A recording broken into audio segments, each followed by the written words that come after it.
Hello friends, let's start our today's topic, which is also subject, verb, object and complement. So first we all write our day, date, name and roll number. So now let's start. SVOC. S for subject. Subject એટલે વિષય. V stands for verb. Verb એટલે ક્રિયાપદ. O stands for object. Object એટલે કર્મ. And C stands for complement. Complement એટલે પૂર્ણ કરનાર. Some sentences have both an object as well as a complement after the verb. એટલે કેટલાક વાક્યોમાં શું હોય છે, ક્રિયાપદ પછી કર્મ અને પૂર્ણ કરનાર બંને હોય છે. પ્રીવિયસમાં આપણે જોયું એમાં શું હતું, વર્બ પછી ડાયરેક્ટ કોમ્પ્લિમેન્ટ હતું, જ્યારે અહીંયા શું છે, સબ્જેક્ટ વર્બ ઓબ્જેક્ટ અને પછી કોમ્પ્લિમેન્ટ છે. એટલે એવું પણ કહી શકે કે ઓબ્જેક્ટ પછી પણ હોય. So let's see its example. First, Meena has made our sister very angry. એટલે મીનાએ તેની બહેનને ખૂબ જ ગુસ્સે કરી.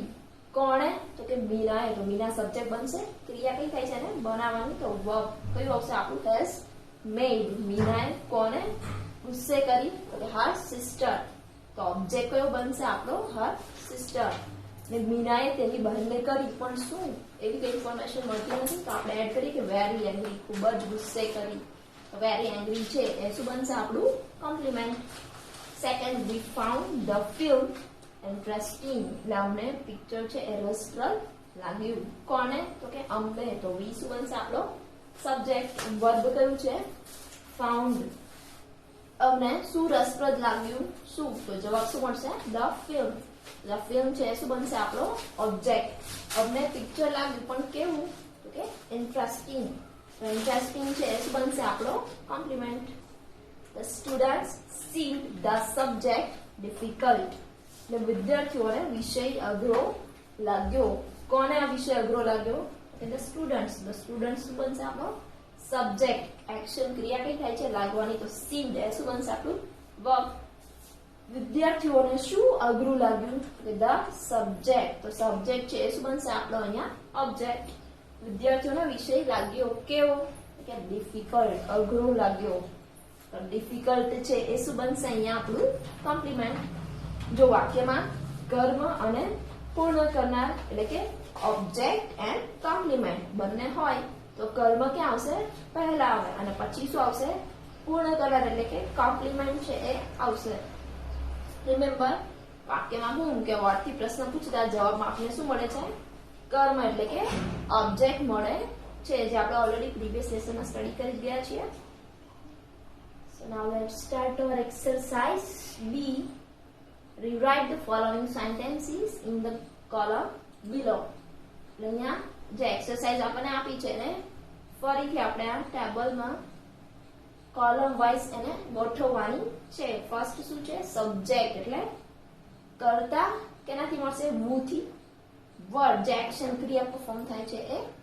થર્ડ શું આવશે, ઓબ્જેક્ટ. કર્મ શેનાથી મળશે, કે વુ અથવા તો વોટ થી. અને જે વાક્યને પૂર્ણ કરવા વપરાના છે શબ્દો એને શું કહીશું આપણે, compliment. Let's start from first. The people have made their problems clear. એટલે લોકોએ તેમની સમસ્યાઓ છે એને ક્લિયર અથવા તો સાફ કરી અથવા તો દૂર કરી. તો કોણે એમની સમસ્યાઓ દૂર કરી, તો કે પીપલ. તો ધ પીપલ છે શું બનશે આપણો સબ્જેક્ટ. ક્રિયા કઈ થાય છે, બનાવવાની. તો હેવ મેડ એ શું બનશે આપણો અહીંયા વર્બ. લોકોએ શું દૂર કર્યું, ધેર પ્રોબ્લેમ્સ, તેઓની સમસ્યા.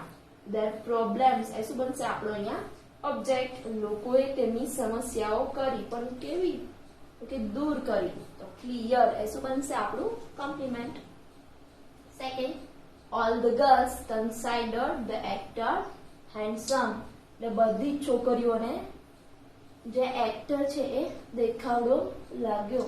તો કોને દેખાવડો લાગ્યો, કે ઓલ ધ ગર્લ્સ. તો ઓલ ધ ગર્લ્સ એ શું બનશે આપણો સબ્જેક્ટ. ક્રિયા કઈ થાય છે, કઈ થાય છે, કન્સાઇડર્ડ ગણવાની. તો કન્સાઇડર્ડ એ શું બનશે આપણું અહીંયા વર્બ. છોકરીઓને કોને દેખાવડો ગણ્યો, કોને, whom. તો જવાબ શું મળશે, ધ એક્ટર. એક્ટર, તો એક્ટર એ શું બનશે આપણો અહીંયા ઓબ્જેક્ટ, અને બધી છોકરીઓએ એક્ટરને ગણ્યો તો કેવો કે હેન્ડસમ, તો હેન્ડસમ એ શું બનશે આપણું અહીંયા compliment. Third, the people named the boy Ramdas, એટલે લોકોએ છોકરાને રામદાસ નામ આપ્યું. કોણે આપ્યું તો કે ધ પીપલ, ધ પીપલ છે એ શું બનશે આપણો સબ્જેક્ટ. ક્રિયા કઈ હોય છે નામકરણ માટે, તો નેમ્ડ એ શું બનશે આપણો અહીંયા વર્બ. લોકોએ